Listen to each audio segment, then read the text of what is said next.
Magwag ka na lang that you get paid just by being you, sharing your story or sharing how creative you are.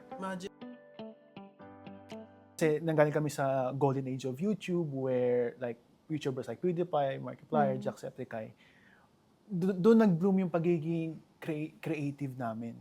PewDiePie talaga. Sila PewDiePie PewDiePie, talaga. oo. Okay. Like ibang-iba dati yung how you sprout out creativity. It doesn't need na parang madami kang camera crew, you need thousands or millions of dollars to produce something. Yun It's yung just rise of you. YouTubers actually. Year 2014, 2015, doon na nag-start magkaroon ng YouTube Fan Fest. So doon talaga mas na-inspire yung mga kids like us pa back then na How young mag-YouTube. is kids back then?